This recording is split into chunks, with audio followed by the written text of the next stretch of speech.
இன்னைக்கு நம்ம பேச போகிறது பச்சை பட்டினி விரதம். சமயபுரம் மாரியம்மன். ஓம் சக்தி பராசக்தி. நினச்சல ஏற்ற வச்சிட்டல, நீ உண்டியலில் போடணும்னு நினச்சல, போட வச்சிட்டல. இப்போ திருப்தியா போயிட்டு வா. அவ்வளோ திருப்தியாக இருக்குங்க. எனக்கு இது சொல்லும் போது கண்ணில் தண்ணிலாம் வரும்.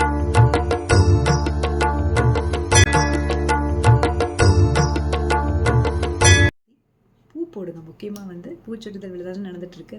ஸோ பூ போட்டு அந்த அம்மனை மனசார நினச்சி உங்கள் வேண்டுதல் என்னவோ அதை அந்த அம்மா கிட்ட வைங்க. கண்டிப்பாக அந்த சமயபுரம் மாரியம்மா நிறைவேற்றுவா. சமயத்தில் வருவாள் சமயபுரம் மாரியம்மா. சாமியை கூப்பிடுற மாதிரி இருந்தது எனக்கு. என்னடா விளக்கு எங்கே ஏற்றுலன்னு தேடிட்டு இருக்கேன். ஒரு அக்கான்னு சொல்லி ஒருத்தி வான்னு சொல்லி கூப்பிட்டு, அப்புறம் நீங்கள் எதுக்கு நான் உங்களுக்கு மாவிளக்கு பண்ணித்தரேன் அப்படின்னு சொல்லி எனக்கு எல்லாம் ஆச்சரியமாக இருந்தது.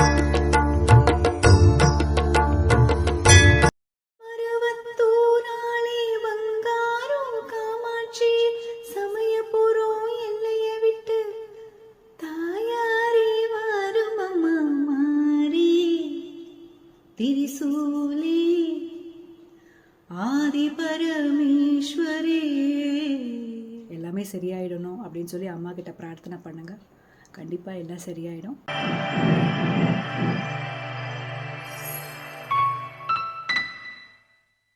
ஹாய், ஹலோ அண்ட் வணக்கம் நேர்களே. நான் உங்க ராஜி. இதோ வந்தாச்சு. Welcome to star style Tamil.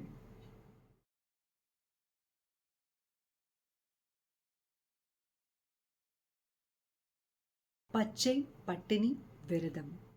உலகத்தில் பார்த்தீங்கன்னா எல்லாருமே அவங்கவுங்க குடும்பத்துக்காகவும் அவங்களுக்காகவும் விரதம் இருப்பாங்க. அம்மா பொண்ணுக்கு இருப்பாங்க, இல்லை அப்பா பையனுக்கு இருப்பாங்க. இந்த மாதிரி குடும்பத்துக்குள்ளேயே பார்த்தீங்கன்னா ஒவ்வொருத்தரும் பார்த்தீங்கன்னா ஏதாவது அவங்களோட இஷ்ட தெய்வத்தை நினச்சி விரதம் இருப்பாங்க இல்லையா? இது நம்ம எல்லாருமே பொதுவாக கேள்விப்பட்டிருக்கோம். ஒரு செவ்வாய்க்கிழமையோ இல்லை வெள்ளிக்கிழமையோ இல்லை தொடர்ந்து ஒரு 4 வாரம் 4 வெள்ளிக்கிழமையோ இந்த மாதிரி விரதம் இருப்பேன் அப்படின்னு சொல்லி வேண்டிக்கிட்டு நிறைய பரிகாரங்கள்லாம் செய்வாங்க. நிறைய சாப்பிட மாட்டாங்க. பழம் பால் இந்த மாதிரி எடுத்துக்கிட்டு தன்னுடைய குடும்பத்துக்காக விரதம் இருப்பாங்க இல்லையா? இது நம்ம பொதுவாக கேள்விப்பட்ட ஒரு விஷயம். ஆனால் உலகத்தை ஆளும் அகிலாண்ட கோடி பிரம்மாண்ட நாயகி ஆதி பராசக்தி சமயபுரம் மாரியம்மன் இந்த உலகத்து நன்மைக்காக, இந்த உலக மக்களுக்காக ஒவ்வொரு வருஷமும் பச்சை பட்டினி விரதம் இருக்காங்க. நிறைய இடத்துல உலகம் முழுக்க நிறைய மாரியம்மன் கோவில்லாம் நம்ம பார்த்துருப்போம் இல்லையா? நம்ம பக்கத்து தெருவுலேயே இருக்கும். முத்து மாரியம்மன், தண்டு மாரியம்மன், இன்னும் நிறைய உலகத்தில் சிங்கப்பூரில் மலேசியாவில் கூட மாரியம்மன் கோவில்லாம் நம்ம பார்த்துருக்கோம், கேள்விப்பட்டிருக்கோம். ஆனால் இது எல்லாத்துக்குமே மூலஸ்தானம் எந்த கோவில்னா சமயபுரம் மாரியம்மன். சமயபுரம் மாரியம்மன் அப்பா, இதை கேள்விப்படும் போதே நம்ம மனசுக்கு எவ்வளோ இதமாக இருக்குது, எவ்வளோ ஒரு பக்தி வருது. அந்த கோவிலுக்கு போனவங்க எல்லாருக்குமே தெரியும். அந்த கோயிலில் போய் நிற்கும் போது அந்த வைப்ரேஷன்ஸ் ஒன்று வரும் பாருங்கள். நம்ம உடம்பு முழுக்க பார்த்திங்கன்னா அப்படியே மெய் சிலிர்த்து போயிடும் அந்த அம்மனை பார்க்கும்போது. எவ்வளோ ஒரு கஷ்டத்தில் போயிருப்போம், எவ்வளோ ஒரு மனசு பாரத்தில் போயிருப்போம், நீண்ட நேரம் க்யூவில் கூட நின்றுருப்போம். ஆனால் கிட்ட போய் அந்த அம்மனை பார்க்கும்போது அப்பா, இப்போ எனக்கு சொல்லும் போதே பார்த்திங்கன்னா அப்படியே ரொம்ப வைப்ரேஷனாக இருக்குது, ஒரே மெய் சேர்த்து போகுது. அந்த மாதிரி அந்த அம்மனை நினைக்கும் போதே கண்களில் தண்ணீரே வருது, அந்த மாதிரி கண் கலங்குது. அப்படி இருக்கும் அந்த அம்மனோட அந்த அலங்காரம். அதை கிட்ட போய் பார்க்கும்போது அப்படியே நேரில் அப்படியே நம்ம ஒரு அம்மன் நேரில் பார்த்துட்டு இருக்கிற மாதிரி ஒரு ஃபீலிங் நமக்கு வரும்.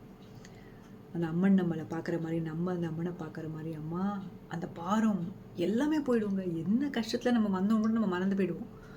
அந்த அளவுக்கு அந்த அம்மனை பார்க்கும்போது நமக்கு அவ்வளோ ஒரு ஆசை வரும்.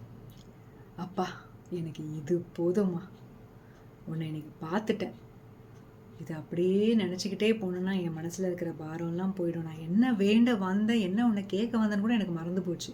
கண்களில் தண்ணீராக வந்துச்சு உன்னை பார்க்கும்போது அப்படின்னு நினச்சிட்டு அந்த அம்மனை பார்த்துட்டு அந்த குங்குமத்தை இட்டுக்கிட்டு, அப்பா, இந்த அம்மா இன்னைக்கு எவ்வளோ அழகாக இருக்காங்க, என்ன ஒரு பட்டு புடவையில என்ன ஒரு சிகப்பு கலர் சேலையா, இல்லை மஞ்சள் கலர் சேலையா, எது போட்டால் என்ன பச்சை கலர் சேலையா, எது போட்டாலும் அந்த அம்மனுக்கு அழகுதாங்க.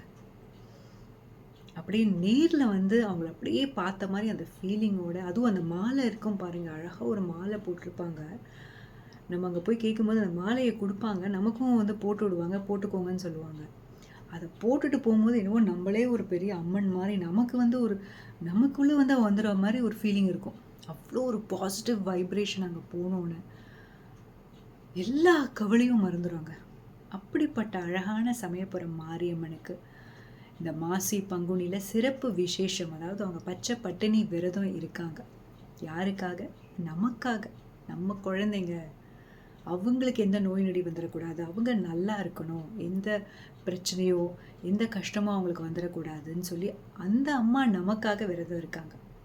இந்த விரதம் இருக்கிற டைமில் வந்து பார்த்திங்கன்னா, அம்மாவுக்கு வந்து பொதுவாக அந்த சக்கரை பொங்கல், அந்த பொங்கல் இதெல்லாம் வைப்பாங்க இல்லையா, அதெல்லாம் இல்லாமல் இந்த விரதம் டைமில் அம்மாவுக்கு வந்து அந்த மாவுன்னு சொல்லுவாங்க, துளு மாவுன்னு சொல்லுவாங்க. அதுக்கப்புறம் வந்து இளநீர், பானகம், இந்த மாதிரி விஷயங்கள் தான் வந்து வைப்பாங்க. ஏன்னா அந்த அம்மா பச்சை பட்டினி விரதம் இருக்காங்க இல்லையா, அதுவும் வந்து நைட் வச்சுட்டு பூஜைலாம் பண்ணுவாங்க. நிறைய பேர் அம்மனும் விரதம் இருக்காங்க, நம்மளும் இருக்கணும் அப்படின்னு சொல்லி 28 நாட்கள் தொடர்ந்து, அந்த பங்குனி ஞாயிறு வரைக்கும் அந்த 28 நாட்கள் வந்து நிறைய பேர் விரதம் இருப்பாங்க. இன்னும் சில பேர் வந்து பார்த்திங்கன்னா செவ்வாய்க்கிழமையோ இல்லை வெள்ளிக்கிழமையோ இல்லை தொடர்ந்து வெள்ளி சனி ஞாயிறு எடுப்பாங்க. அது ஏன் அப்படின்னு பார்த்தீங்கன்னா, இந்த பச்சை பட்டினி விரதம் இருக்கும்போது ஒவ்வொரு ஞாயிற்றுக்கிழமையும் பூச்சொரிதல் விழா அழகாக அம்மனுக்கு நடக்கும். ரொம்ப பிரம்மாண்டமாக சிறப்பாக நடக்கும். எல்லா மக்களும் அங்கேருந்து பூவெல்லாம் கொண்டு வந்து அந்த ஊர்வலத்தில் வந்து அந்த அம்மனுக்கு போடும்போது, அந்த அம்மன் வந்து ஏற்கனவே விரதம் இருக்கிறதுனால அந்த அம்மாவை மகிழ்ச்சி படுத்துறதுக்காக அந்த பூவெல்லாம் போட்டு அவங்களுக்கு ஒரு திருப்தி. அந்த அம்மாவை பார்க்கும்போது, அம்மா ஏற்கனவே அழகாக இருப்பாங்க, இன்னும் அந்த பூவெல்லாம் போடும்போது எவ்வளோ அழகாக இருப்பாங்க. நம்ம நல்லா இருக்கணுன்றதுக்காக சமயபுரம் மாரியம்மன் இந்த விரதத்தை மேற்கொண்டு இருக்காங்க. சிவனை நினச்சி தியானித்து எல்லாரும் நல்லா இருக்கணும், நம்ம குழந்தைங்க தான், அவங்க நல்லா இருக்கணும்னு சொல்லி இந்த அம்மா விரதம் இருக்காங்க. அவங்கள பார்க்கும்போது அப்போ நம்மளுக்கும் அம்மாவே விரதம் இருக்காங்க நமக்காக, அப்போ நம்ம இருக்கக்கூடாதா அப்படின்னு சொல்லி நிறைய பேருக்கு இருக்கும். நிறைய பேர் விரதம் இருந்துட்டு இருப்பாங்க. இன்னும் நிறைய பேருக்கு என்னால் முடியலம்மா, என்னால் விரதம் இருக்க முடியல, இத்தனை நாள் விரதம் இருக்க முடியல, என்ன பண்ணுறதுன்னு நினைக்கிறவங்க கவலையே பட வேணாம். அந்த ஒரு நாள், அதாவது ஏப்ரல் 4ஆம் தேதியோட முடியுது இந்த விரதம். இருந்தாலும் ஞாயிற்றுக்கிழமை இந்த பூச்சொரிதல் விழா அப்போ தான் வந்து ரொம்ப ஸ்பெஷலாக பண்ணுவாங்க. ஸோ அன்றைக்கி ஒரு நாள், அந்த ஞாயிற்றுக்கிழமை ஒரு நாள் வந்து நீங்கள் வந்து விரதம் இருக்கலாம். காலையில் ஏஞ்சி குளிச்சுட்டு அம்மனை நினச்சி விளக்கேற்றி கும்பிட்டுட்டு அன்றைக்கி விரதம் இருந்துட்டு பால் பழம் மாத்திரம் சாப்பிட்டுட்டு ஈவினிங் வந்து நீங்கள் சாமி கும்பிட்டுட்டு விரதத்தை முடிச்சுக்கலாம். இல்லை என்னால் முடியாது, நான் மாத்திரைலாம் போடணும், இல்லை எனக்கு உடம்பு சரியில்லை, விரதம் இருக்க முடியலன்னு நினைக்கிறவங்க கவலையே படாதீங்க. அம்மா எனக்கு விரதம் இருக்க முடியலையே, என்ன மன்னிச்சிடுமா, கவலையே படாதீங்க. அந்த அம்மா யார்? அம்மாக்காக விரதம் இருப்பா.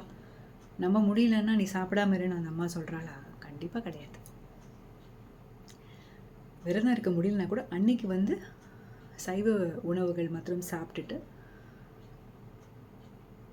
சாயந்தரம் ஒரு விளக்கேற்றுங்க. இல்லை காலையிலையோ சாயந்தரமோ 2 நேரமும் அழகாக அந்த அம்மன் படம் முன்னாடி விளக்கேற்றி பூ போடுங்க. முக்கியமாக வந்து பூச்சொரிதல் விழா தான் நடந்துகிட்ருக்கு. ஸோ பூ போட்டு அந்த அம்மனை வந்து மனசார நினச்சி உங்கள் வேண்டுதல் என்னவோ அதை அந்த அம்மா கிட்ட வைங்க. கண்டிப்பாக அந்த சமயபுரம் மாரியம்மா நிறைவேற்றுவா. சமயத்தில் வருவாள் சமயபுரம் மாரியம்மன். இதை நீங்கள் கேள்விப்பட்டிருப்பீங்க எல்லாருமே. நமக்கு எந்த சமயத்தில் என்ன வேணுமோ அவளுக்கு தெரியும். அந்த நேரத்தில் வந்து நிற்பான், நான் இருக்கேன் உன் முன்னாடி, நீ ஏன் கவலைப்படுற, தைரியமாக இரு அப்படின்னு சொல்கிறவ அவ. ஏன் கவலைப்படுறீங்க, எனக்கு ஒன்றும் நடக்கலையே, என்ன நடக்கலையே. அதெல்லாம் விட்டுருங்க. எல்லா பாரத்தையும் அந்த அம்மா மேலே போட்டுருங்க. உங்களுக்கு எப்போ என்ன நடந்திருக்கோ, என்ன நடந்துட்டுருக்கோ, என்ன நடக்க போதோ அந்த அம்மாவுக்கு தெரியும், நமக்கு தெரியாது. ஒன்றுமே நடக்கலையே, எப்போ நடக்கும், இப்படியே ஒரு புலம்பிட்டு இருப்பாங்க நிறைய பேர். அந்த புலம்பெல்லாம் புலம்பாதீங்க. அம்மா மேலே பாரத்தை போட்டு நினச்சி, அம்மா உங்ககிட்ட நான் எல்லாத்தையும் சொல்லிட்டேன், நீ பார்த்துக்கோ, இது உன் பொறுப்பு அப்படின்னு சொல்லி விட்டுருங்க.